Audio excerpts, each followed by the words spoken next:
oui, notre rubrique Code citoyen qui nous accompagne maintenant depuis plusieurs semaines avec pour intervenant aujourd'hui Monsieur Sidibé Bakari qui est conseiller technique au civisme et à la citoyenneté. Bonjour monsieur.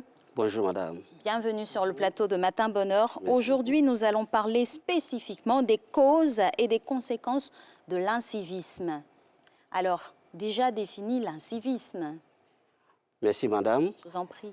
Et au nom de monsieur le secrétaire d'État chargé du service civique, nous voudrions bien remercier monsieur le directeur général de la RTI et toute l'équipe de Matin Bonheur pour cette opportunité que vous nous offrez pour faire la promotion de la culture civique et donc formater dans l'esprit civique de nos concitoyens. Alors, pour parler de l'incivisme, nous allons commencer par le civisme. Tout à fait. Parce que c'est la négation, on pourrait le dire, donc du civisme. Le civisme, c'est le bon comportement, en un mot. Le bon comportement. Et le civisme renvoie, en d'autres termes, à ce comportement, à la bonne conduite donc, du citoyen envers la communauté et l'État. Et le civisme a 4 principes. Le premier principe, c'est le respect des institutions. Le respect des institutions renvoie au respect donc, de la loi fondamentale, à tous les règlements, tous les textes législatifs, les décrets, les ordonnances, les codes, les conventions. Ensuite, la connaissance des institutions de la République et le respect des personnalités qui les incarnent. Premier principe.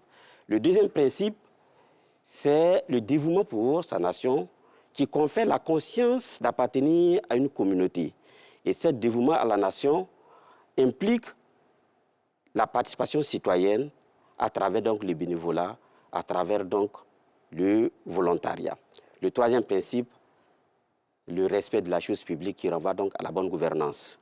La bonne gouvernance en termes de sauvegarde des acquis et en termes de bonne gestion donc, des ressources publiques.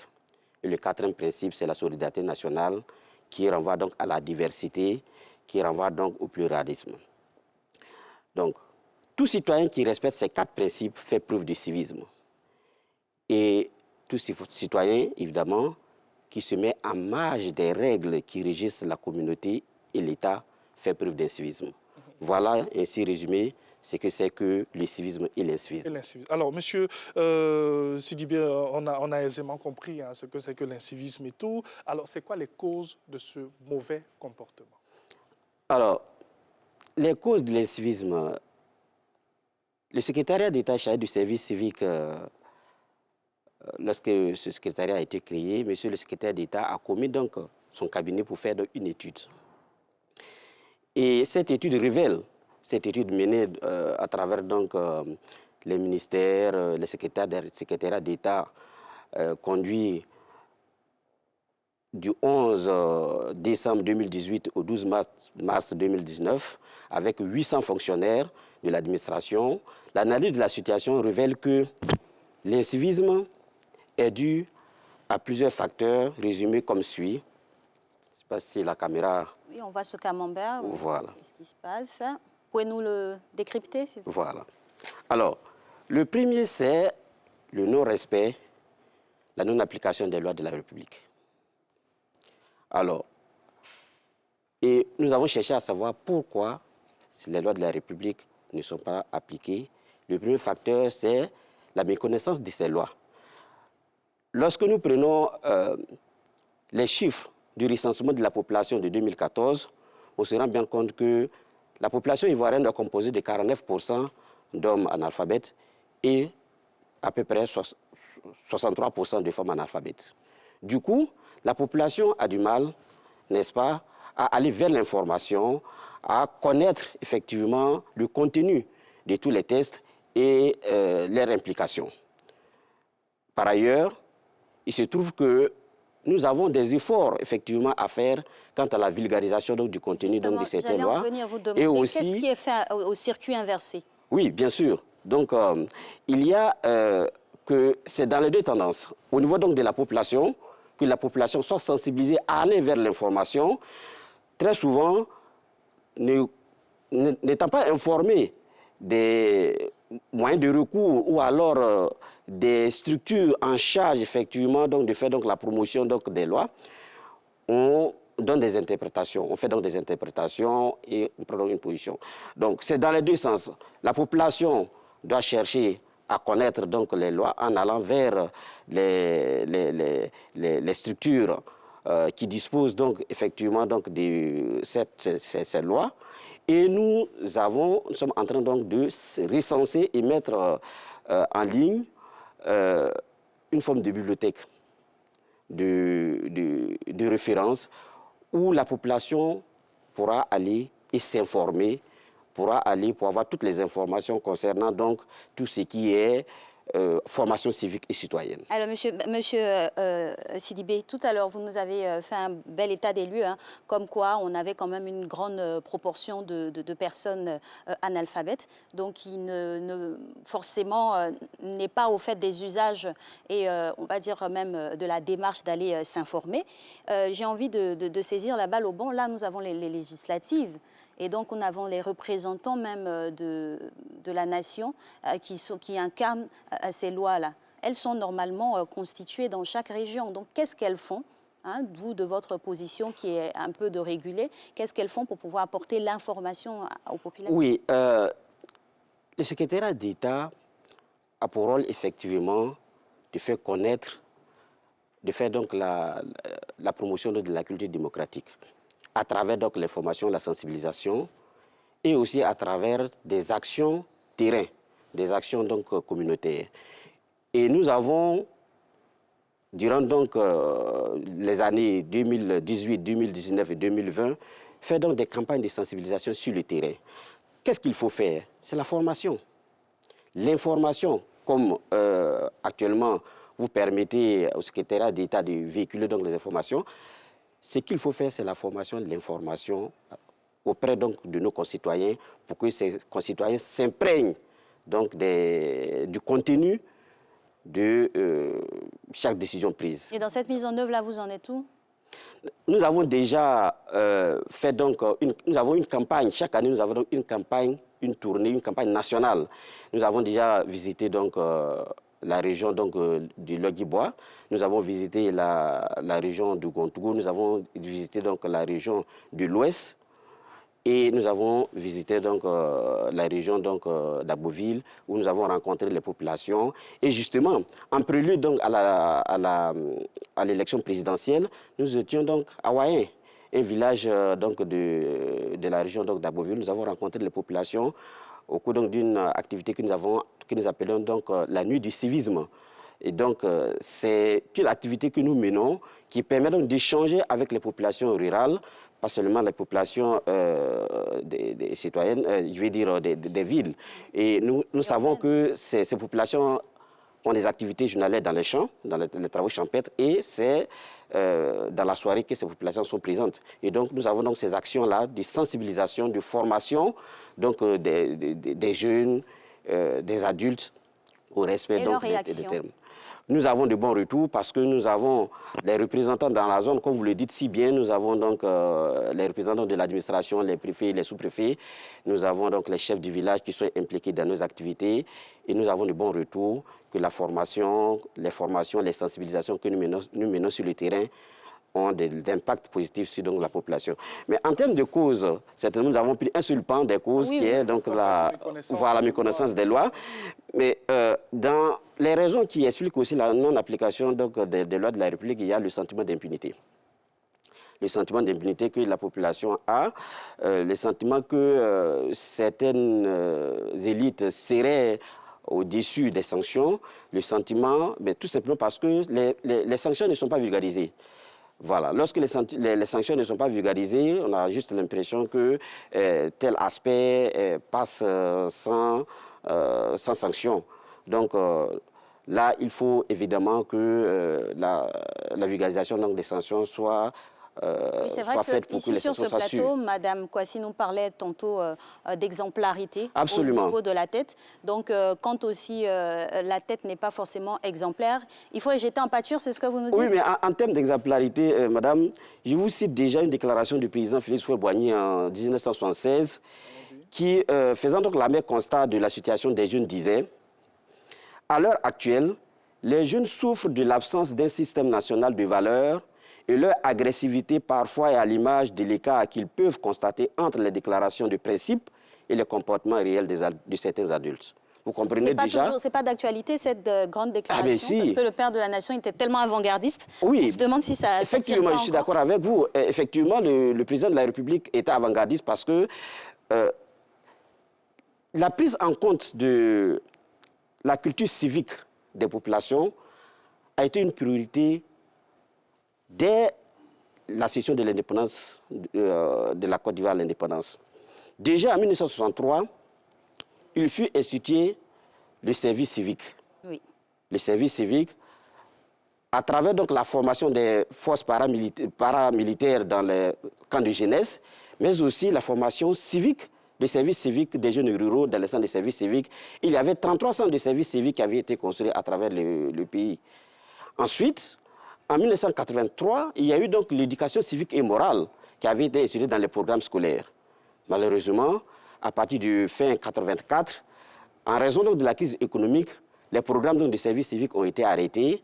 Et à partir de 1990, avec le multipartisme, des questions opérationnelles, l'enseignement de l'ECM a été suspendu donc, dans le programme. Du coup, il y a eu un vide en termes donc, de prise en charge donc, de l'éducation civique et citoyenne donc, de la jeunesse. Et les crises successives que nous avons connues ont contribué effectivement à faire reculer effectivement donc les valeurs civiques et citoyennes, l'effritement donc de la cohésion sociale et la montée donc de l'incivisme. Donc, je suis d'accord avec vous pour dire que dès les indépendances, le président Félix Houphouët-Boigny a effectivement pris donc la question donc du civisme à bras le corps.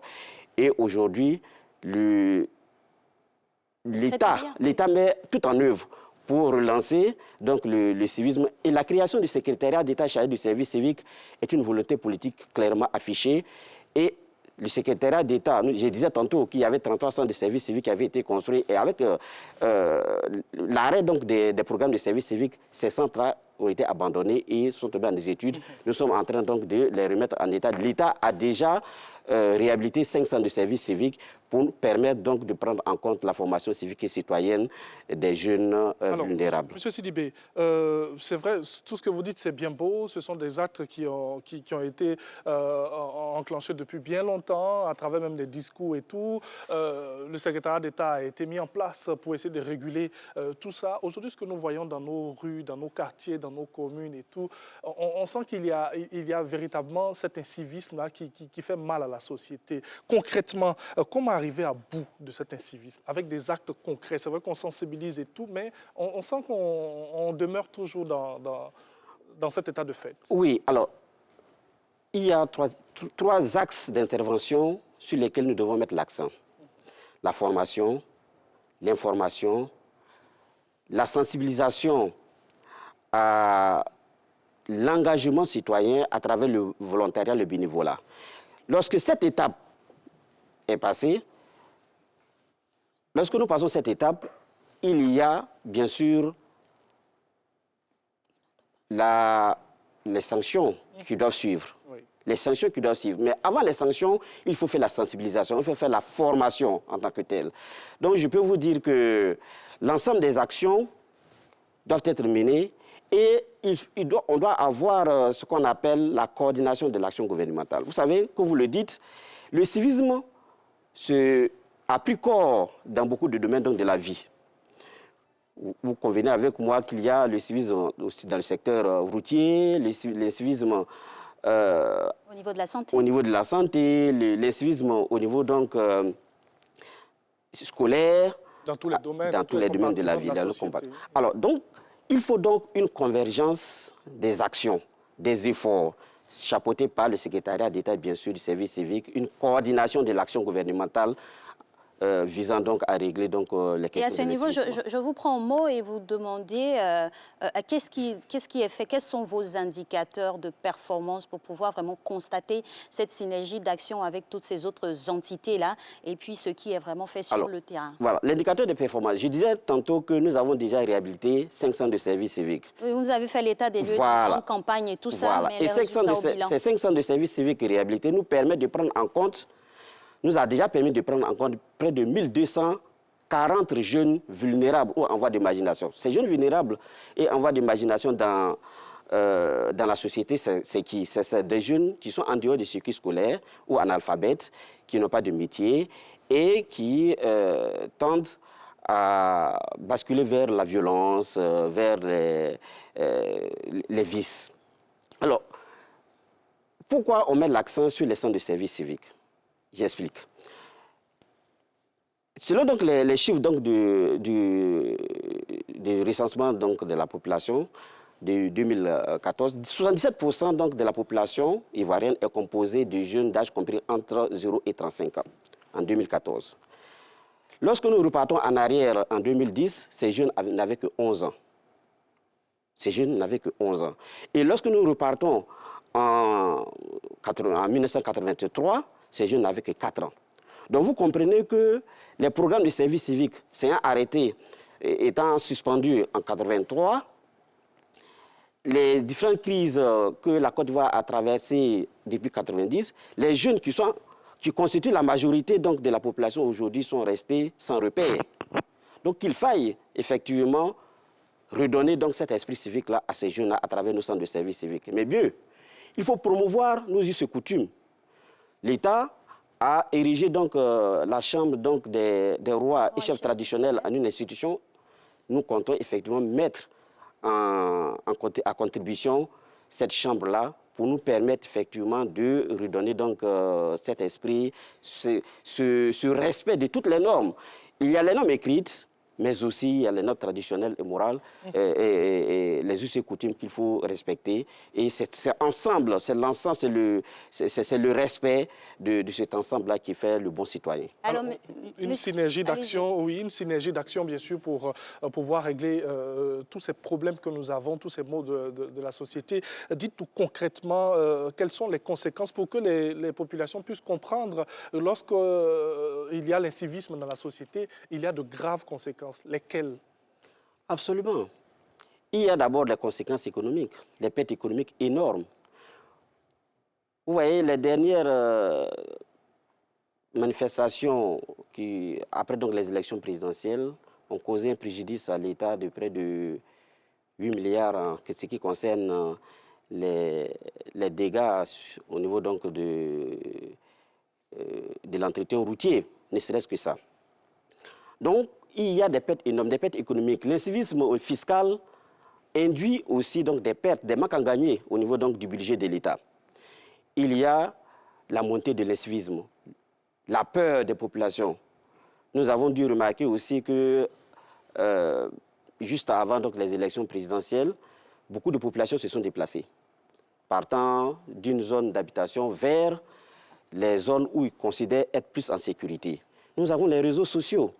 Les réseaux sociaux où les jeunes sont donc beaucoup plus impliqués donc dans l'utilisation des réseaux sociaux et donc qui font naître d'autres types donc, de violences, la radicalisation, etc. Donc, il y a des pertes économiques importantes, il y a des actes de vandalisme, comme je l'ai dit, le sentiment d'insécurité, la radicalisation, le dysfonctionnement souvent de l'administration quand on vient en retard. On vient en retard, les absences, le manque de célérité dans le traitement des dossiers, tout ça. Une instauration d'une nouvelle mentalité. D'une nouvelle mentalité. L'instauration d'une nouvelle mentalité, je le disais tantôt. Le vide qu'il y a eu en termes donc, de prise en charge donc, civique des populations et conjugué aux crises successives que nous avons connues font que il y a eu naissance d'autres types de comportements. Ces jeunes qui avaient 4 ans, 7 ans aujourd'hui, qui ont vécu les traumatismes durant donc, les crises, ont développé d'autres types donc, de comportements qu'il faut changer de notre paradigme. Et c'est à vous qu'incombe hein, ce grand chantier-là, parce que la création de ce secrétariat-là est venue pour donner une réponse à ce vide béant qui avait créé tous ces dysfonctionnements. J'ai envie de repartir un peu en amont sur ce que vous avez dit avant la question de Angeval, à savoir que vous vous focalisez sur la prise en charge de ces jeunes-là qui constituent une certaine frange, en tout cas la plus grande partie de la la frange de la population, donc il faut s'y attarder. Mais en même temps, il y a une transmission de valeurs. Bien sûr. C'est dire qu'en amont, les adultes même aussi ont perdu certaines valeurs en chemin. Oui, absolument. Qu'est-ce qui est fait pour eux, pour les prendre L'une des raisons d'ailleurs de l'incivisme, il y en a 8. Hein.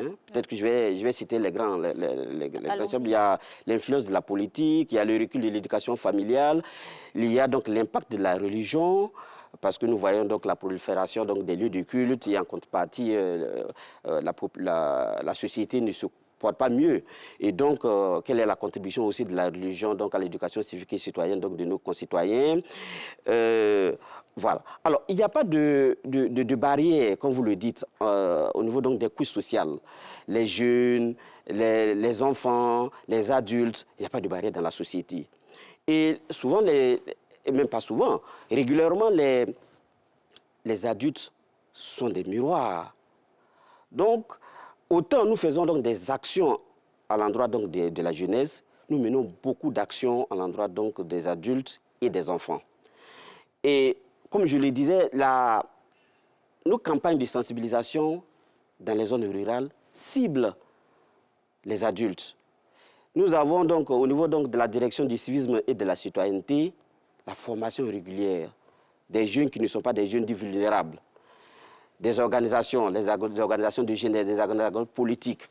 Et c'est tout cet ensemble-là qui nous permettra effectivement de venir à bout de l'incivisme en Côte d'Ivoire. Merci beaucoup à M. Sidibé Bakary. On rappelle que c'est notre consultant du jour dans le Code citoyen. On a parlé des causes et conséquences de l'incivisme. Merci à vous. Et puis, on aura l'occasion de vous recevoir encore pour parler de ce sujet très important et pour nous permettre d'avoir un comportement citoyen, être des Ivoiriens nouveaux, bien sûr, pour une belle société. Allez.